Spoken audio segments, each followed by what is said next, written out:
He gives us his all: speed, endurance, power. Yet his wild spirit burns bright.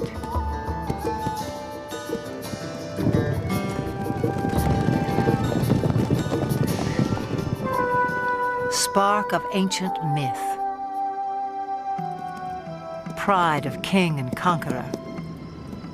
He was the backbone of civilization. History was forged to the beat of his hooves. Even now, he still lays claim to the heart, with all the bold beauty that is the horse.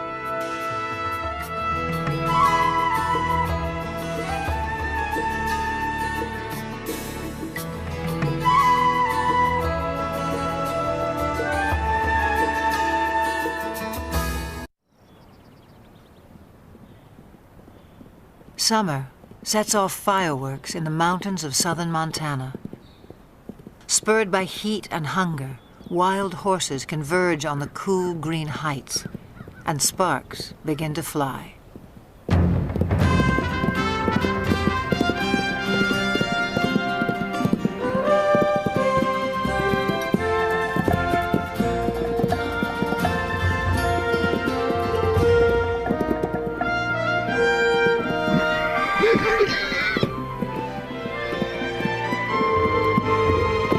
Stallions spar and court young mares in a drama as old as the hills.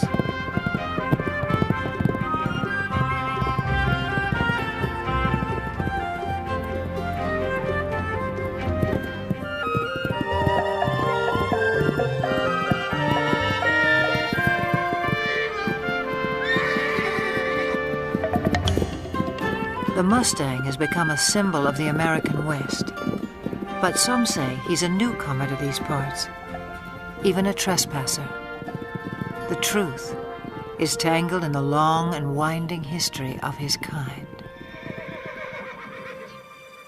It began some 60 million years ago in the forests of North America. Living on leaves, a creature the size of a fox walks the underbrush on padded toes. In time, forests give way to grassy plains. Legs grow long and toes become nimble hooves in a body built for speed. About 1 million years ago, the first true horses spread across land bridges to Asia and Europe. Their numbers swell, then slowly decline, perhaps due to climate change or the impact of a two-legged predator. To Ice Age hunters, the herds must have seemed inexhaustible, but by 8,000 years ago, horses were extinct in the Americas and dwindling elsewhere into memory and myth.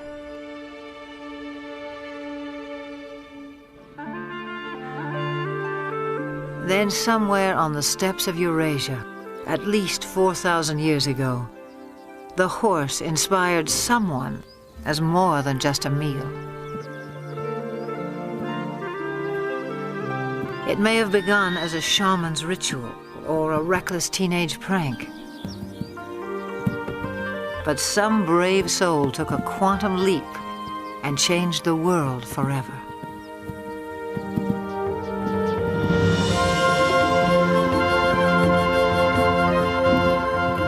The horse utterly changed our sense of distance and speed. He carried us forward in space and time and made our world smaller. Great equestrian cultures arose and thundered across antiquity. Today, most have vanished, but here on the steppes of Mongolia, little has changed since the time when the horse became a way of life. Nomads still measure their wealth in livestock and move vast herds with the seasons.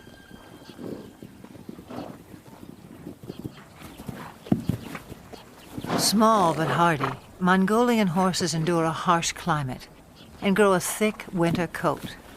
When pasture is meager, they can survive on very little.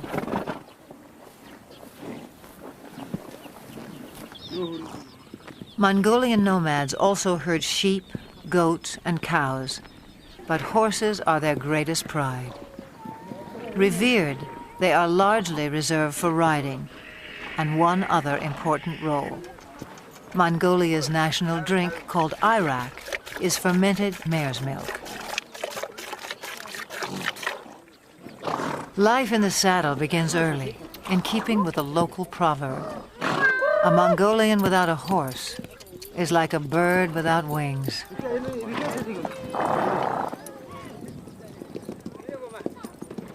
In July, thousands of nomads set up camp on the edge of the capital city, Ulaanbaatar. They come to celebrate Naadam, an ancient religious festival. National competitions of traditional sports are held, including 2 days of horse racing. One of the country's top horse breeders, Hang Medic, traveled over a week to take part in what will be his 30th Naadam. From a herd of 400 head, he has brought his 12 fastest horses. Also in tow are his grandchildren. For good reason. Riders must be under 12 to compete at Naadam. Training, however, is no child's play. It's what Hang Medic lives for.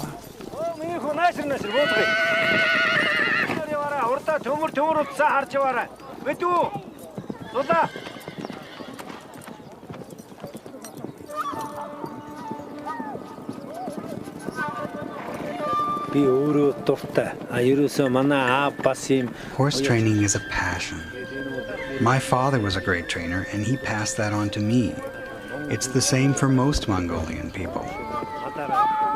We compete at Naadam to see who has the best horse, and because we're so proud of our horses. A fine racehorse is a symbol of good luck and happiness.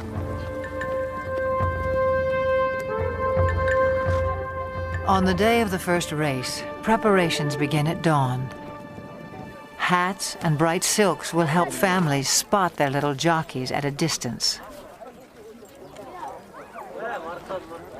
The distinguishing mark of a racehorse is a leather tail wrap, always wound clockwise.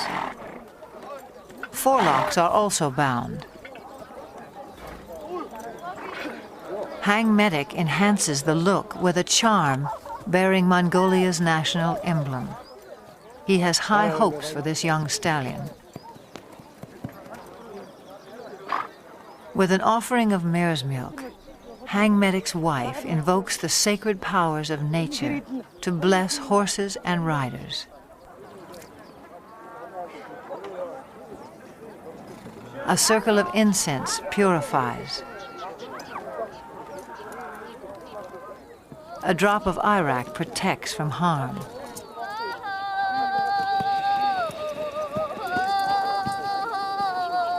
An ancient Buddhist chant rings out for luck.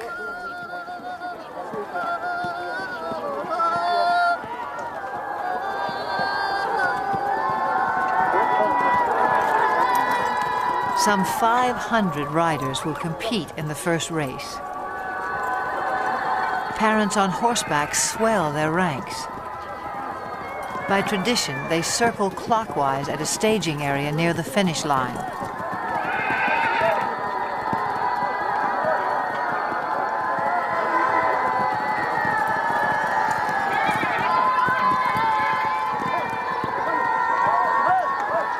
But the running of the race is not yet at hand. The starting point lies more than 15 miles away in the open steppe. To reach that point at a walk will take the racers some 3 hours, which leaves time to kill for everyone else. Nomads like Hang Medic take the moment to catch up with old friends and trading partners. For people who live much of the year in relative isolation, there's also the irresistible allure of new faces.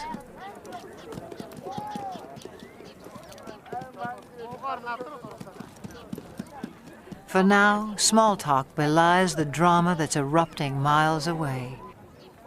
As 500 horses reach the starting point, and the race begins.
Long before they can see the racers, spectators crowd the finish line. According to myth, the dust kicked up by winning horses showers happiness and prosperity on all those it touches.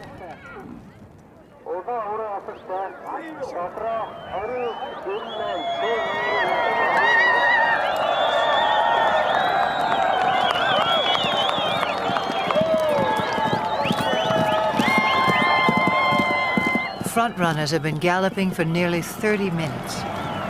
By Western standards, this might qualify as an extreme sport. But these are the descendants of Genghis Khan, who forged the largest land empire ever known on horseback.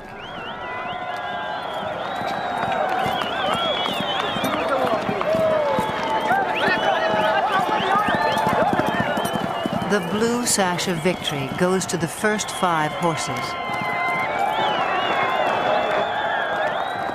A flash of green tells Hang Medic his granddaughter has placed. But a riderless horse sends him off in search of his youngest grandson.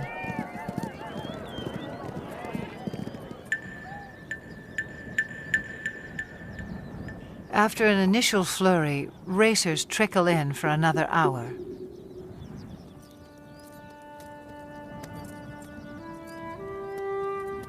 Herd instinct alone will keep a horse going, even one that lacks the fitness and conditioning required for a long-distance run.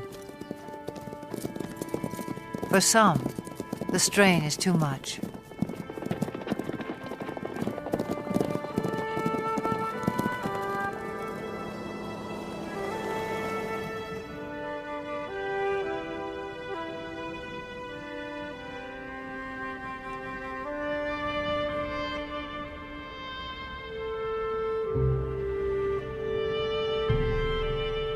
When a horse dies on the racetrack, the trainer is dishonored.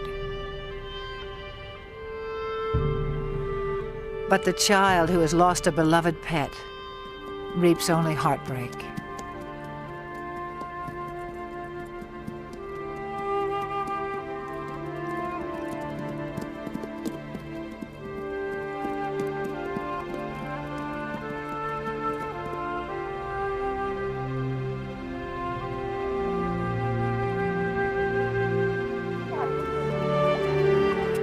A fall near the starting point dashed the hopes of Hang Medic's grandson. His horse is safe, his bruises minor, but his 6-year-old pride will sting until the races are over.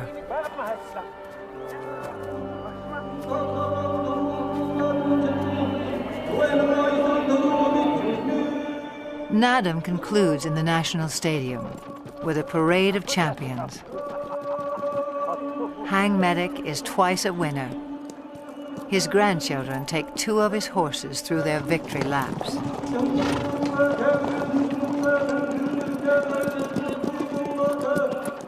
A herald sings the praises of the winning horses. Medals and mare's milk do them honor.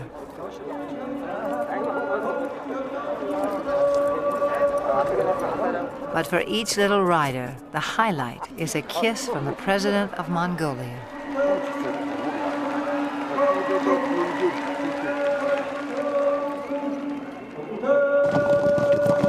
No other nation makes more of the horse.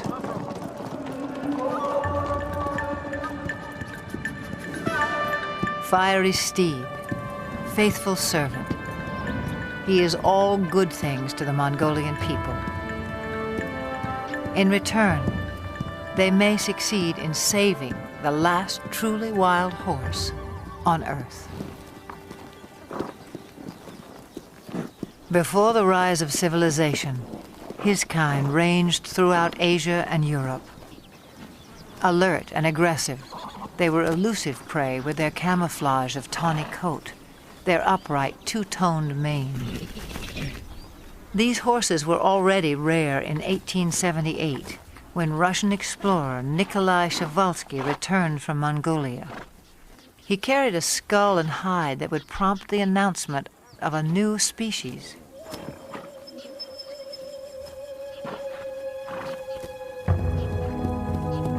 In a race for specimens, stallions were slaughtered to subdue mares. Mares were killed to secure foals. Dozens died en route to zoos and animal collectors in the West.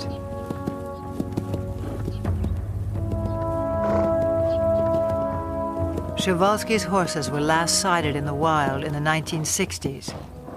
A decade later, fewer than 300 survived, in captivity only. This endangered species was declared extinct in the wild.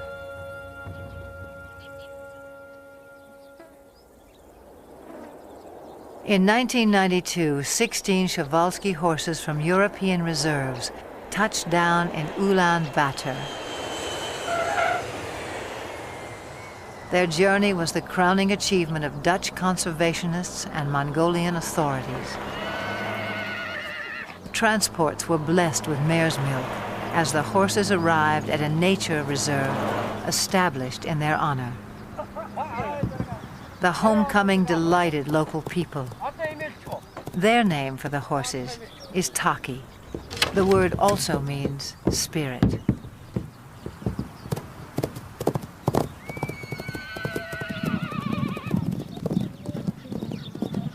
Today, some 80 free spirits roam 120,000 acres under watchful eyes.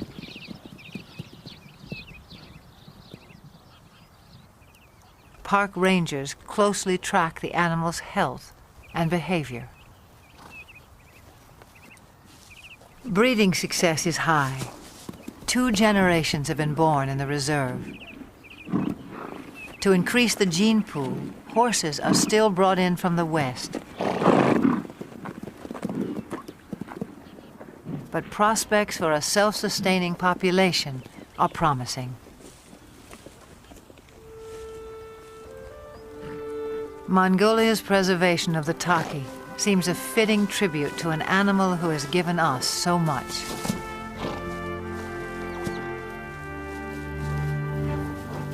Domesticated, the horse revolutionized our world, but in the process, he was also transformed.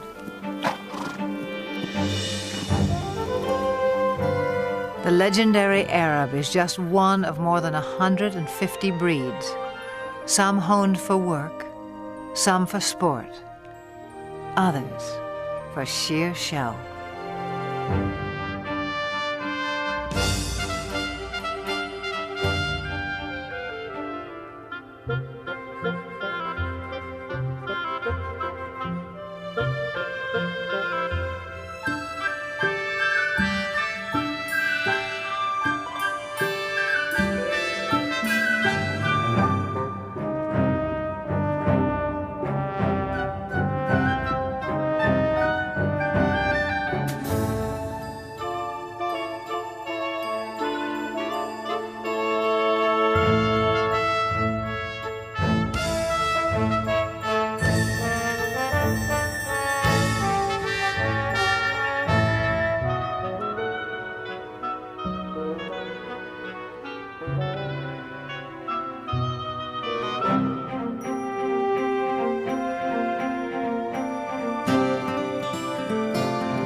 the Spanish horse boasts one of the oldest pedigrees. His speed and stamina were praised by the Romans. The famous Spanish riding school in Vienna was founded in his name.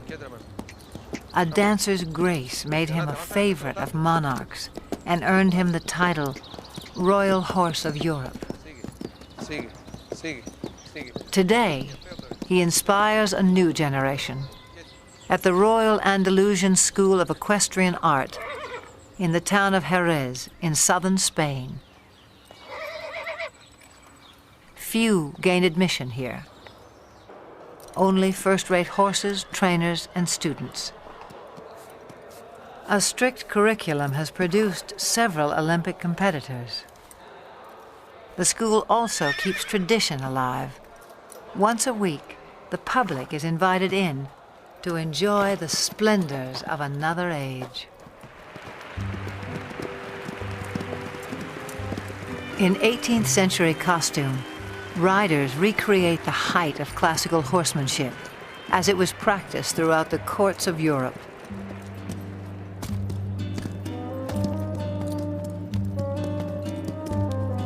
Most spectacular are the airs above the ground.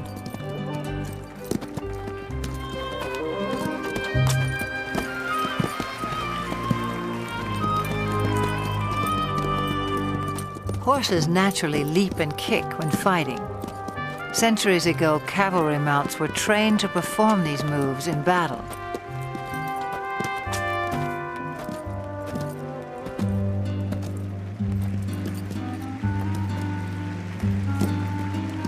Eventually, each gesture became an end in itself, as formal as ballet.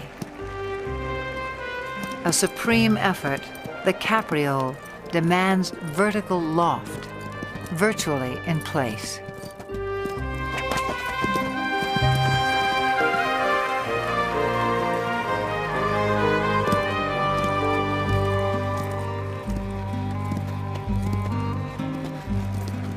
Few can perform this exacting dance with the power and precision of the Spanish horse.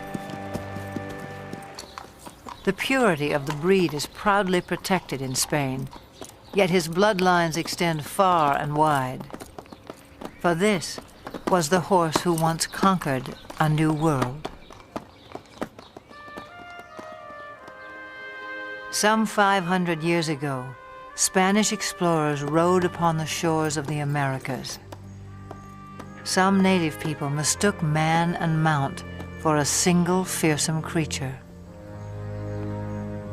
But soon they would make the horse their own.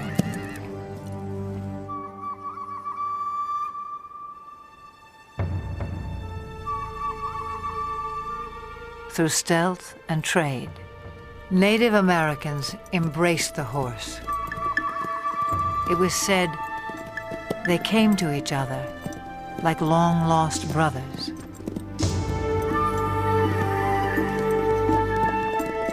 Some called him Sky Dog. He opened vast horizons in this life and haunted their visions of the afterlife.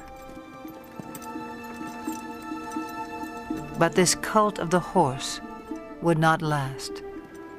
By the 19th century, Native Americans had been robbed of land and livelihood. Their beloved sky dogs were shot or simply set loose. Scores of Indian ponies joined strays and runaways, already thriving in the wilderness. By 1900, over 1 million horses roamed the American West. But not for long. To make way for cattle and sheep, public lands were cleared of animals considered worthless pests. They were slaughtered by the thousands for pet food, fertilizer, and mere sport. In the 1950s, public outcry denounced the abuses. Still, numbers had dropped below 20,000 by 1971, when a federal law was finally passed to protect the wild horse. as a living symbol of the pioneer spirit of the West.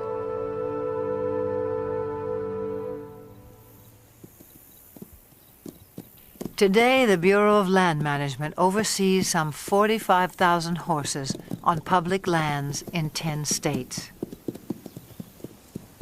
On the Montana-Wyoming border, the Pryor Mountain Wild Horse Range is home to a herd of about 160. Most live in small family groups of several mares, their foals, and a single dominant stallion. His role is to guard his harem and protect his growing offspring.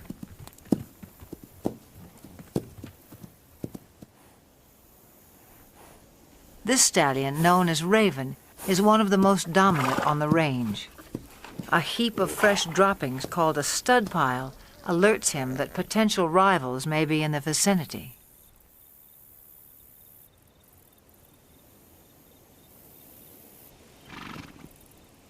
A band of young bachelor stallions prompts Raven to move his family to a safe distance.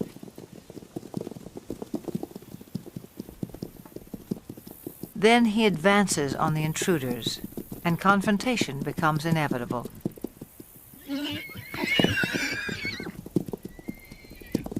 Raven may be outnumbered, but at 10 years old, his maturity and experience give him the advantage.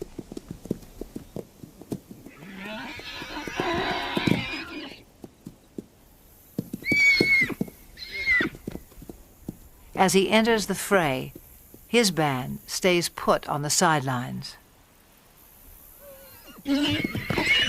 Most clashes between stallions are more about asserting rank than inflicting harm, and serious injuries are rare.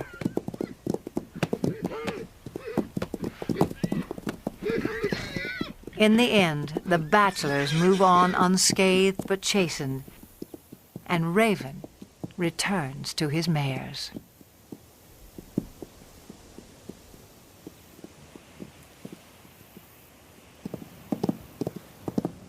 Occasionally, even mature stallions form alliances. A stud named Starman acts as a subordinate or lieutenant stallion to Flash, who has a mare and foal of his own. Flash tolerates Starman's presence, but allows him no access to his lone mare. In summer, a waterhole fed by melting snowbanks attracts this small band.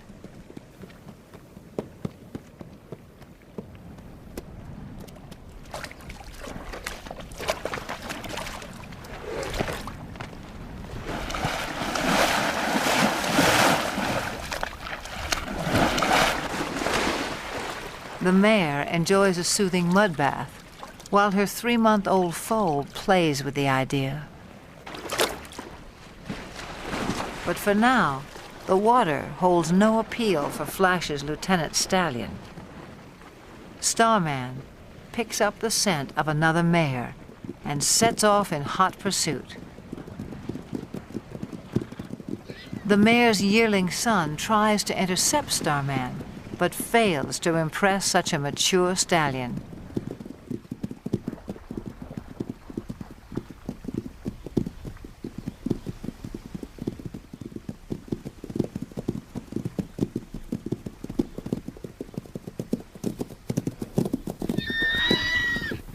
This mare's own stallion must be just out of sight, a boon for Starman.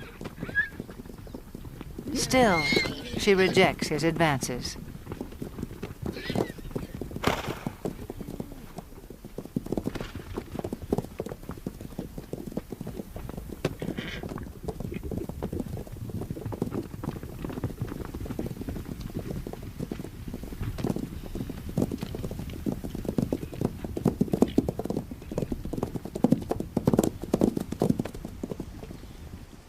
In the end, she gets away, and Starman can only observe the tactics of a more successful suitor.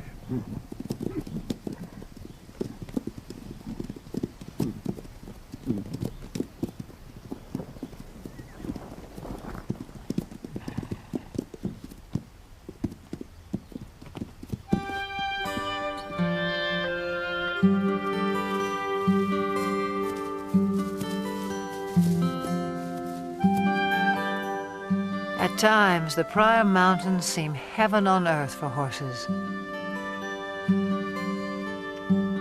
Though much of the terrain is arid and winters are harsh, summer pastures can be glorious.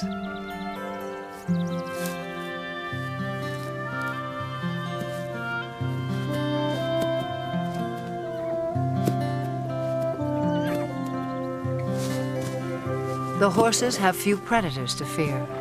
Most were eliminated by ranching and land development.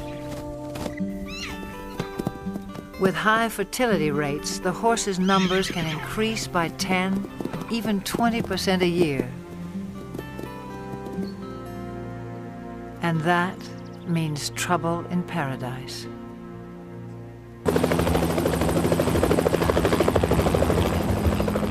In the last 3 decades, the Bureau of Land Management has removed more than 100,000 wild horses from the range.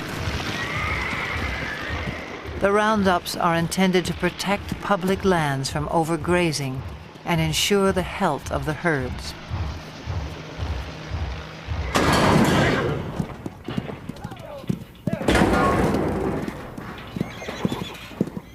Excess animals are placed in adoption programs, but supply far exceeds public demand.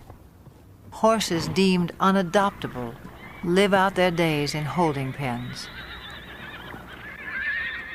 Even now, the fate of America's wild horses remains an open-ended question.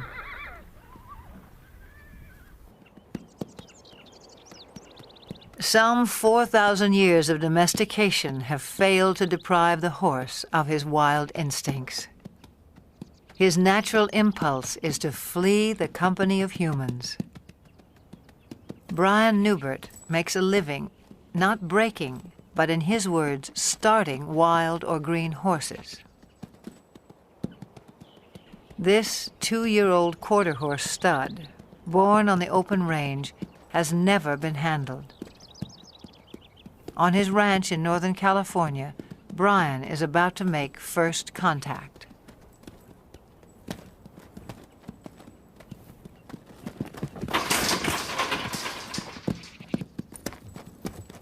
Brian will chase the horse until he turns to face his pursuer. The goal is capture the animal's attention and keep it. I'll ask again. Good. Now let's see if he leaves with his hindquarters or if he leaves with the whole horse. See, here's the first little part is going to happen here in just a second, I think.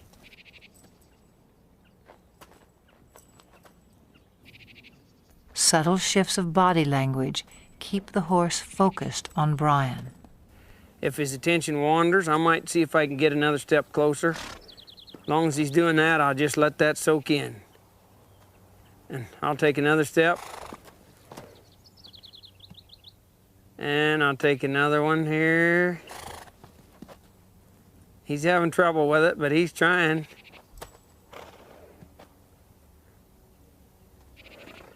He's gonna have to leave here pretty soon.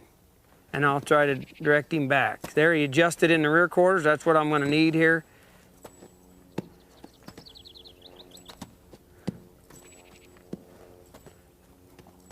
Within about 15 minutes, the young stallion has mastered the maneuver. Now Brian presents a new challenge. I might do just a little swinging here and see if he can stand that. And I'll see if I can put that on there without hitting him in the face. And I'll just, as I come forward, just let that go. And it's kind of scary. And you can see that it's troubling to him a little. So I'll just put just a little pressure till he finds his way toward me. See, he keeps thinking his answer is out of here, but the answer's right there. The horse turns to Brian for reassurance, a critical breakthrough. Now he might reach for me.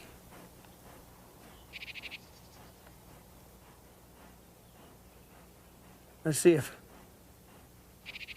He come in here, I'll see if I can get another half a step without scaring him. See how he's reaching for me? Now here's a spot where you want to watch their ears, because some of them they'll take a run at you. Now I'll just wait here till he reaches. Like that. See him smelling me instead of... There's the first, second time he's ever been touched by a human, or he touched a human, I guess, instead of... Now again, let's see if this head shaking will disappear. I'll just keep a little tension there, and I'll see if he'll reach for me. And pretty soon I'll reach for him, like right there. We sort of met one another. A little bit of touching there.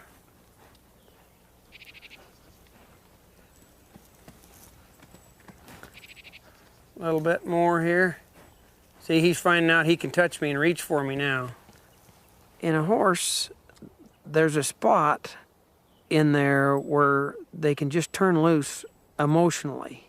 You can see in their eye and their face a change that comes over them.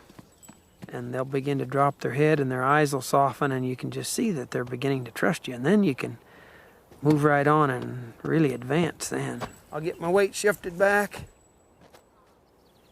He's feeling a whole lot better about things now. He's finding out I can touch him and he won't get hurt. Less than half an hour after the first touch, Brian tests the saddle. It's kind of important to swing this on so that it doesn't hit him.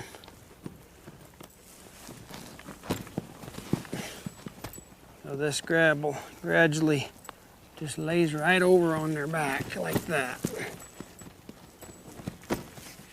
I don't mind seeing one buck with the saddle, because being a prey animal, that's his responsibility to not let anything stay up there. That's where the predator has the best advantage. If he can get above and stay with them, then he can have himself a meal.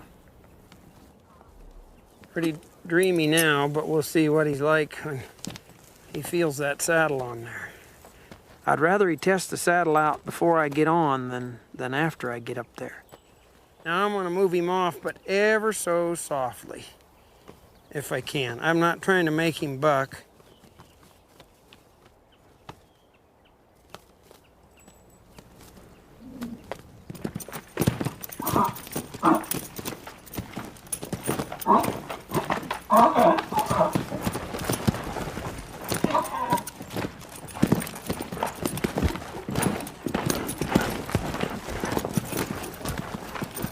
Okay, maybe I'll give him a little consoling.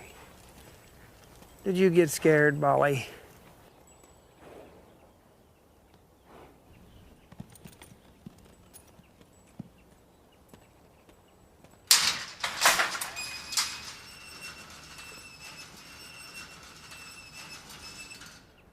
It's been less than 2 hours since Brian began work, a fairly routine first session. He'll leave the saddle in place for a few more hours, then give the young stallion a well-earned rest until morning.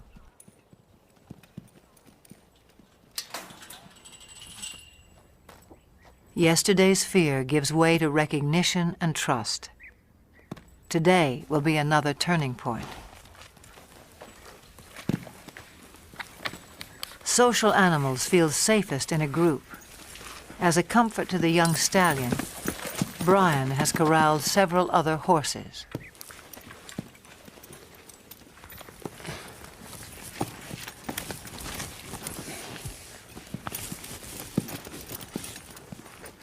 See, if he wiggles, I'll just wait here till he stands put. Pet him over here as if it was my leg, and maybe get myself kind of set here before he gets untracked. I might let him go right out that way. And I'll just ask him to go. If he gets up set, if he gets scared, wants to run, I'll just try to go with him.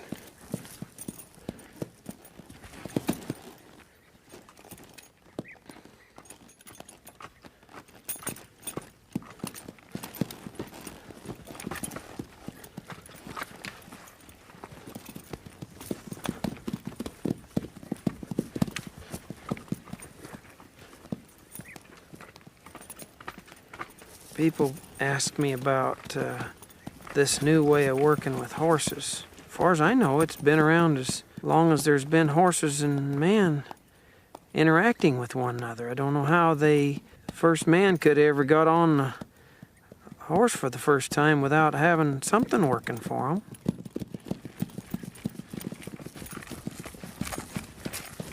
I'll get a little bolder as he gets a little more confidence. I'll ask him here to come back to me with this rein a little, and he did. The young stallion's first ride lasts no more than 15 minutes and prompts a simple reward.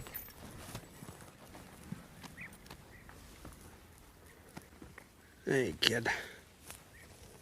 This just kind of soothes them sometimes. Give them a little hugging. This is a place where a lot of them just can't stand you have you that close.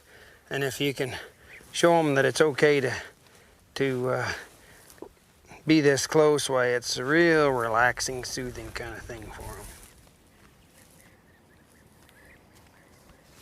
They really have to trust you.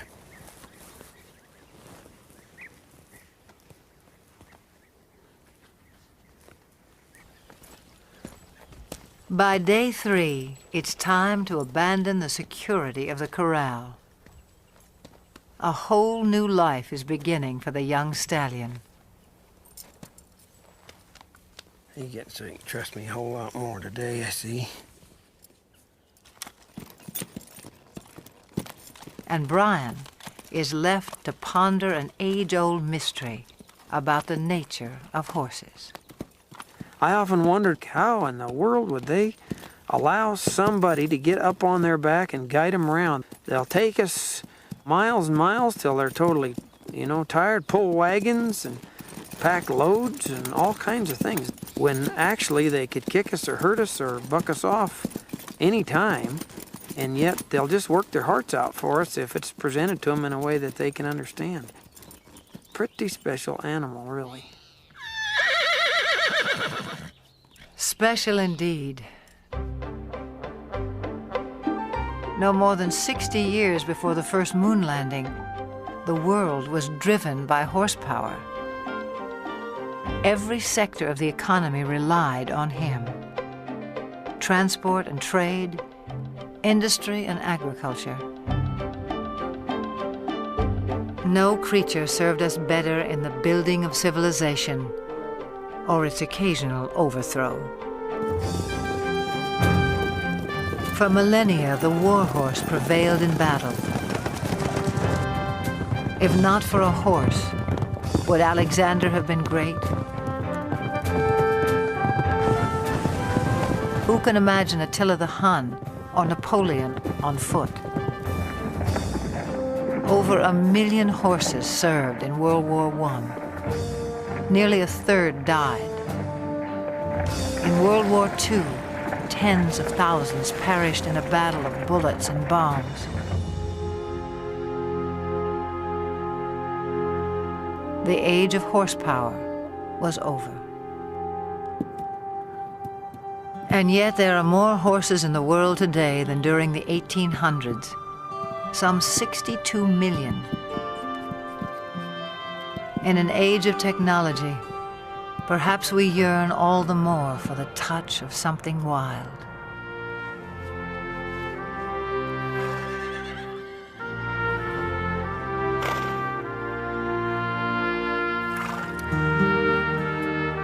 The horse is no longer changing our world, but he can still change lives, one at a time. In central Georgia, Carol Woolley has loved horses since she was a child. In 1995, a friend told her about an old school horse who had seen better days as a fox hunter and jumper. His name was Carousel, and he needed a home. Carousel was in his mid to late 20s, a little lame, about 100 pounds overweight. He was a little sway back, just a good, quiet lesson pony. You like a goodie? Carol took good care of him. Local children rode him. Soon, Carousel was a favorite. In 1996, 2 weeks after the Summer Olympic Games, the Paralympics came to Atlanta.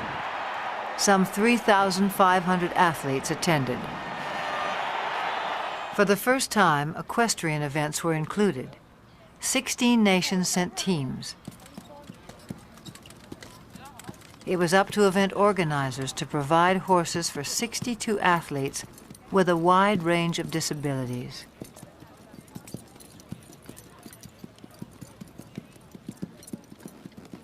Each would be judged on precision, smoothness, and harmony of horse and rider while performing a set pattern in the arena. A call went out to horse owners for calm, well-trained mounts. Carol Woolley volunteered 2 of her younger horses, but games officials were desperate for more. She thought twice, then sent for old Carousel as well. After a checkup, he was quickly put to the test. Later in the day, they called him for Denmark, and I met Britta Anderson, who's a very small woman in a wheelchair, and I thought to myself, there's no way she's going to ride this pony. She spoke English quite well, and I asked her, have you ever fallen off a horse? And she smiled and looked at me and says, many times. Far from falling, on the day of competition, Britta and Carousel took Carol by surprise. Anderson of Denmark. Anderson. Britta and Carousel made a connection. He knew exactly what she wanted, and she knew how to get the most out of him. And he loved her. I'm still not sure how she did it, but they were just a perfect match.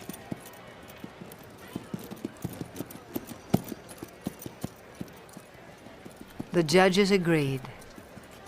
The pair took first place in their division and received the highest score of all the competitors.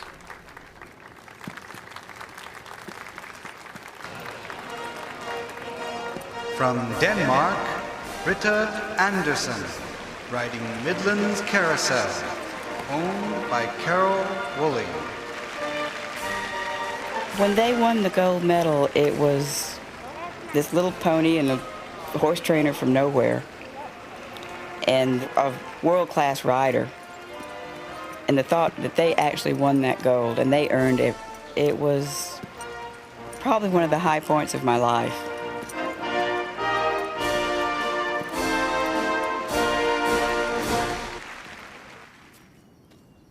By the time she returned home, Carol had decided to start a therapeutic riding school. Would it be easier to face the other direction to get off? I think so. Horseback riding can improve balance and muscle tone, as well as a sense of independence and self-esteem in people with all sorts of disabilities. For Carol, there's no greater reward than to see someone like 13-year-old Sarah take her first ride. We got you now, kid. You're riding, kid. You're riding. You want your back? When you take a child out of a wheelchair and put him on a horse, he's immediately taller. The walk of a horse mimics the same movement you get to actually walk on your own legs. It gives them a freedom of mobility.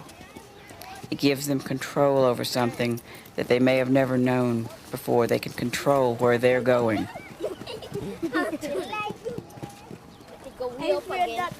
Carol runs the school on grants, donations, and volunteers.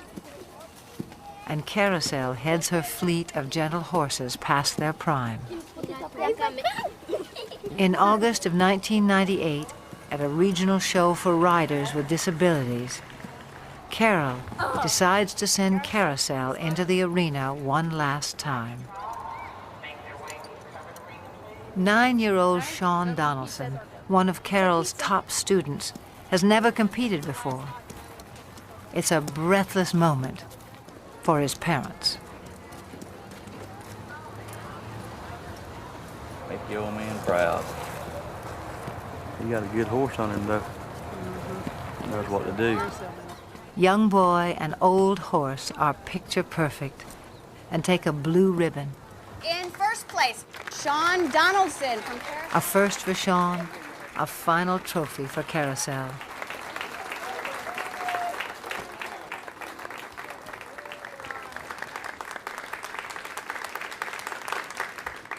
The competition concludes with a ceremony. As a symbol of retirement, Carol removes the saddle from a little horse of unknown breeding who has meant so much to so many.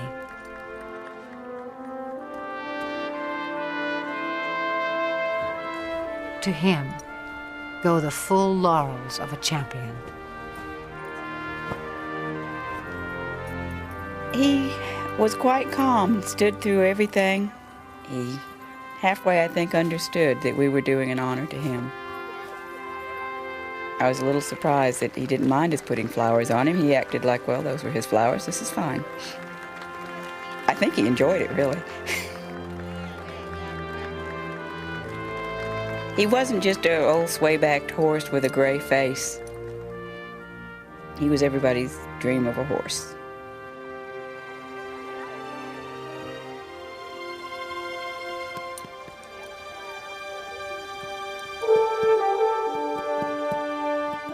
He's served everyone that's ever owned him, every place he's been. He's done everything we've asked him to do, all of his life. To me, he symbolizes all the horses that have worked hard all their lives and have given us so much pleasure. He's a fairy tale of a horse, but there's probably thousands of them out there just like him. I guess he's the poster child for all of them.